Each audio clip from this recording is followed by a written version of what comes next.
आप सबको जय मसीह की। आज मैं आपका स्वागत करता हूँ हमारे तीसरे हफ्ते के 5वें दिन पर, यानी 19वें दिन पर, जो कि है 40 दिन दर्शन और कबूली के। उसमें हम इस पूरे हफ्ते फैमिली पर, परिवार पर, विवाह पर चर्चा कर रहे हैं, प्रभु के वचन से सीख रहे हैं और हर रोज मध्यस्थता कर रहे हैं। अगर आप कल की सभा में शाम में जुड़े थे तो कई सारी गवाहियां आई थी। सुइसाइड से परमेश्वर ने लोगों को छुटकारा दिया, ड्रग्स से प्रभु ने लोगों को छुटकारा दिया, और अनेक ऐसे जोड़ों को परमेश्वर ने अद्भुत रीति से अब्यूज और शोषण और मार पिटाई और गाली गलौज से प्रभु ने बचाया, उनको नई जीवन दी, और परमेश्वर उनके जीवनों में और उनके परिवारों में काम कर रहा है। मेरे प्रियो, एक विवाह जीवन काफ़ी कठिन होता है, और अक्सर जब दो लोग एक साथ में रहने लगते हैं, अलग विचार, अलग बैकग्राउंड, अलग कल्चर, इन सब बातों को एक साथ लाने में काफ़ी दिक्कत होती है। तो कई बार ऊपर नीचे होता है। अगर हस्बैंड का अच्छा टाइम चल रहा है तो वाइफ का हो सकता है बच्चा होने के कारण बुरा टाइम चल रहा है। अगर वाइफ का अच्छा टाइम चल रहा है तो हस्बैंड का काम में कहीं ना कहीं डिप्रेशन के मारे कहीं पे वो फंसा हुआ है। अब ऐसी स्थिति में कई सारे झगड़े होते हैं, मुश्किल होती हैं, और स्ट्रेस होता है, चीज़ें काफ़ी मुश्किल हो जाती हैं, कठिन हो जाती हैं, और उस वजह से परिवारों में दरार शुरू हो जाती हैं, मुश्किलें आती हैं। लेकिन मेरे प्रियो, प्रभु का वचन हमें सिखाता है कि प्रेम और क्षमा से हम इन चीज़ों को सुलझा सकते हैं, परिवारों को, जोड़ों को हम साथ में ले आ सकते हैं। और आप अगर एक जोड़ा है और आप इसको देख रहे हैं तो आपको समझना है कि किसी भी रीति से हमें इस विवाह के यूनिट को गार्ड करके, इसको प्रोटेक्ट करके इसकी सुरक्षा करनी है। कई बार लोग जो है लड़ाई झगड़े में अपने माँ बाप के पास चले जाते हैं, या फिर ऐसे पास्टरों के पास चले जाते हैं, या प्रॉफिट्स के पास चले जाते हैं, जो कई बार उनको गलत सलाह देते हैं और शादी से बिछड़ने के लिए अपने माँ के घर में, मायके में बैठने के लिए सलाह देते हैं। या फिर ऐसा होता है कि लोग उनको बाहर वकीलों का या फिर पुलिस का दरवाज़ा दिखा देते हैं। मेरे प्रियो, अगर आप उस रूट पर जाते हो तो फिर वहाँ से वापस आना बहुत ही ज़्यादा मुश्किल हो जाता है, चीज़ें और भी कॉम्प्लिकेट होती रहती हैं। तो कोशिश करें कि वहाँ तक ना जाएं, कोशिश करें कि माफ़ी और प्रेम की भावना से चीज़ों को सुलझाएं। अगर आपके पास लोग नहीं हैं तो सही काउंसलर्स को ढूंढें, जो लोग शादी के लिए हैं, उसके हित में हैं, और ऐसे काउंसलर्स को ढूंढें, ऐसे लोगों की सलाह लें, ऐसे पासबानों की सलाह लें जो बाइबल में से आपको सही रास्ता और दिशा दिखाएंगे। आइए कुछ बातों को हम देखते हैं प्रभु के वचन में से। सबसे पहली बात है विवाह पर पाप का प्रभाव। मेरे प्रियो, पाप एक ऐसी चीज़ है जो कि हर इंसान में है। हम कोई भी पाप मुक्त नहीं है, और हम पाप में पैदा हुए, चाहे वो बीवी हो या शौहर, पति हो या पत्नी, सब लोग पाप में हैं। पूरी दुनिया पाप के अंडर में। अब ऐसा होता है कि कई लोगों के पाप दिखते हैं, सिगरेट पीना, दारू पीना, गाली गलौज करना, गुटखा खाना, ये पाप दिखता है। और कई पाप नहीं दिखते, जैसे कि अपने पति को उसकी इज्जत ना करना, या फिर उसको भला बुरा कहना, या फिर उसको सही तरीके से उसका केयर नहीं करना।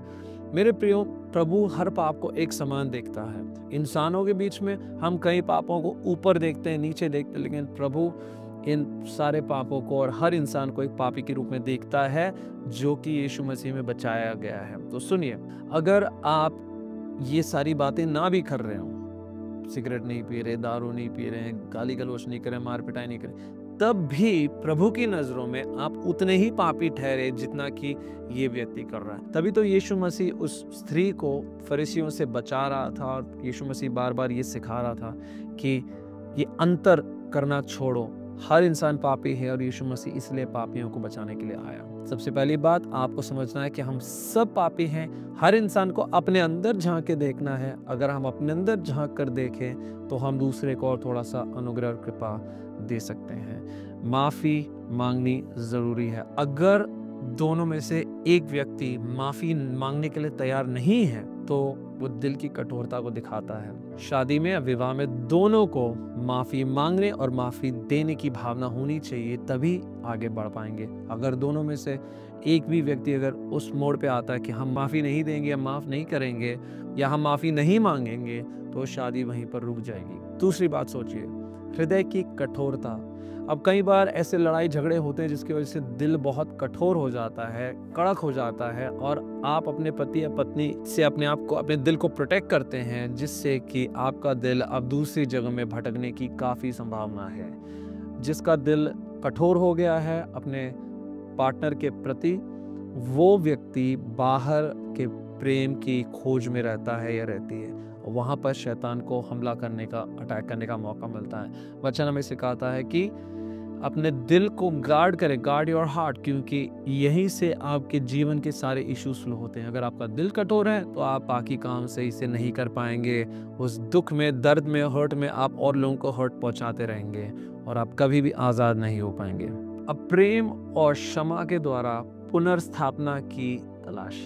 सुनिए, इसमें हमको और आपको एक्सपर्ट्स की सलाह लेनी है। मैं सोचता हूँ कि हर थेरेपी भी सही नहीं है, क्योंकि कई बार लोग थेरेपिस्ट के पास जाते हैं और थेरेपिस्ट में अपना दुख और दुख की कहानी बताते रहते हैं और थेरेपिस्ट सेशन पे सेशन लेते रहते हैं, लेकिन आपको आईना दिखाने के लिए नहीं। मेरे हिसाब से और परमेश्वर के वचन के हिसाब से सही थेरेपी वो है जहाँ पर आपको अपनी गलती भी दिखाई जाए। एक तरह से आप अपना दर्द बयान करें, लेकिन दूसरी तरफ आपको आईना भी दिखाया जाए, जिसके द्वारा आप जो है प्रभु के पास फिर से लौट सकते हैं। अगर आपको आपकी गलती दिखाने वाला कोई व्यक्ति नहीं है तो आपकी शादी में सुलझाव काफ़ी कठिन हो सकता है। इसलिए हमें वो लोग चाहिए हमारे आसपास। हम अपने माता पिता के पास ना जाएं, क्योंकि वो लोग बूढ़े हो चुके हैं। वो लोग अपने बच्चों की ज़्यादा परवाह करेंगे।